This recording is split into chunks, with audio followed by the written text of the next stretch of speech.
Father God, thank you for your love. Thank you for your grace. Thank you for this gift within me you have placed. Lord, you get all the glory, and Lord, you get all the praise.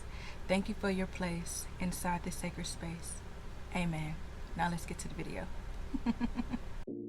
Hey family, and welcome back. And if you new, hey girl, hey boy, hey guy, how you doing? You feel me? So in today's video, we're going to be reviewing Desiree, the Elle's Cookies and Dreams collection. The first product I'm going to be using from this collection is the Cookies and Dreams No Budge eyeshadow in the color Cookie Lover. This is actually a cream eyeshadow product base. I think that's how you say that. The one thing that I like about this eyeshadow is that it is good to use when you need a base to actually show the pigment of the eyeshadow powder color when you place the eyeshadow powder color on that's in the eyeshadow palette. The thing I dislike about this product is that it's too light. I thought this color was going to be darker, but it looks more grayish black than brown. And with this color, I'm going to be girl, you got a whole script. And with this color, I'm going to be placing this in my crease, and I'm going to blend this out with the brush from the Cookies and Dreams brush set that came with this collection. I don't know if this brush is for blending, but we're going to use it today, okay? And so to blend out this shadow, I'm going to be using sweeping or windshield wiping motions. So the next product that I'm going to be using from the Cookies and Dreams collection is the Cookies and Dreams eyeshadow palette, and I'm going to be using this brown color in the palette. The one thing that I liked about this product is that after multiple layers of the eyeshadow, the color never got patchy like most matte colors do. The one thing that I disliked about this color was that there were no color names. I mean, but that's not really a big deal, but you know, it'd be nice to have a color name. But you know, sometimes people don't have the time to do that, and it's just like just point at the color. And the other thing that I disliked about, and I just said the one thing I disliked, the other thing that I disliked about this color was that the brown in this eyeshadow palette wasn't as brown as I thought it was going to be. It was more of a grayish black brown. I don't even know if that makes sense, but okay. And the brush that I'm going to be using is the Morphe blending brush. I cannot remember the specific name for this brush, but when I find out, I'll put it in the description box. I'm just going to use this brush to blend the edges of the brown color. I'm just going to use this brush to blend out the brown eyeshadow. Then I'm going to go back in with the same brush as before. Girl, you got a whole script. I'm going to go back in with the same brush as before to pack more color on because I felt as though the color was washed out and needed more color.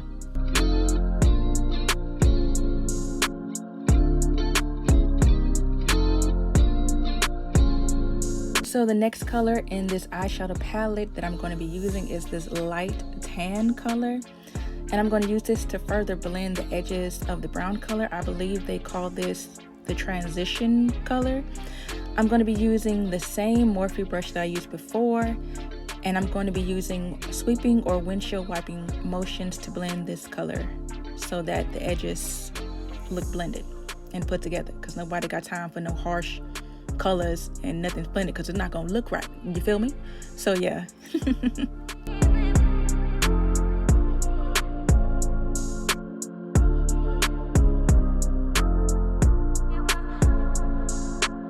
The next product that we're going to be using from this collection is the No Budge cream eyeshadow color product, and it's in the color Chill Zone. And I'm going to be using this to do a half cut crease. I barely know how to do a half cut crease, but we're going to try today. It may look like it, but I really don't.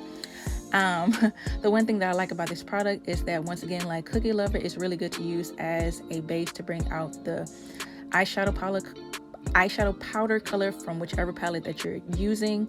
The one thing that I like, girl, you just said that. The one thing that I dislike about this product is that it appeared to be more of a dull white color opposed to the light blue color that is displayed at the bottom of the product that shows which color we are using. And now I'm going to use my setting spray and spray it on my flat brush in preparation for the next pigment color from the eyeshadow palette that I'm going to be using. That's right. I'm going to be using this blue shimmer color. That's the reason why we used our setting spray to bring out the pigment of the color. And I'm going to be using this Japanese flat brush. Y'all excuse me if I said it wrong. If I said it wrong, just listen, just look past it, okay? I'm trying to learn these names and say these names right. And I'm just going to use this flat brush with this blue shimmer and place it all over my lid.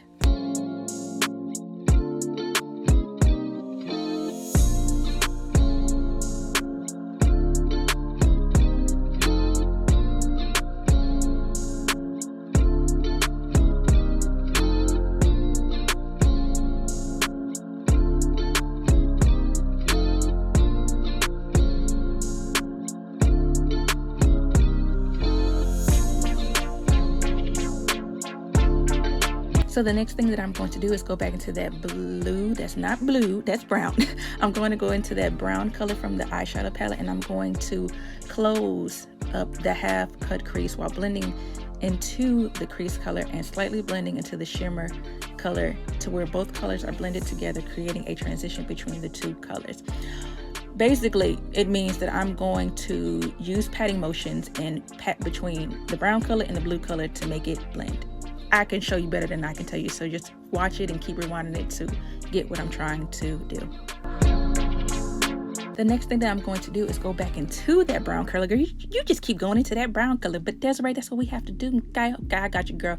I'm going to go back into that brown color, and I'm going to use this and use the liner brush from the collection and take the brown and use it as my eyeliner for this look. So remember, with this, it's not like the pencil eyeliner or the liquid eyeliner. You have to pat this on because it's eyeshadow. So remember to pat it on to make it look like eyeliner. Now that we got that out the way, girl, what you point? That's not your eyelid. But let's get to this face. Girl, you look good. Okay, you look good, girl. Can't walk in the shoes, but you look good. Okay. But girl, you ain't got no shoes on, girl, hush, okay?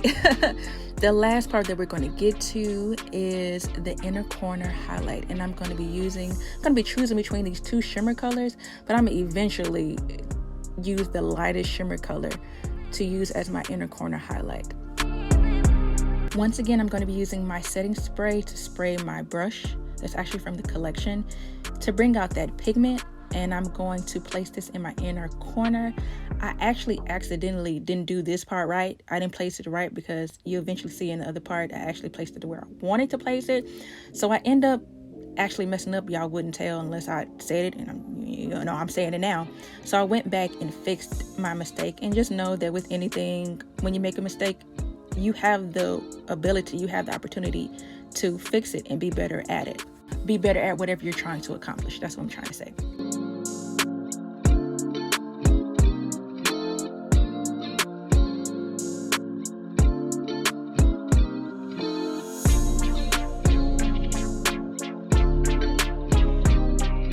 So you guys, that's the end of today's video. For more videos, click the videos at the end of this video or go to my channel and look for the specific videos that you are looking for. I pray that you are blessed and have learned something from this video. Don't forget to like, tap that bell to be notified, share if you care, and always remember that your scars bring light to the ones that need a testimony. Let's be God's light through our hearts. We the light hearts. Thanks for watching, and I can't wait to see you in my next video. Bye.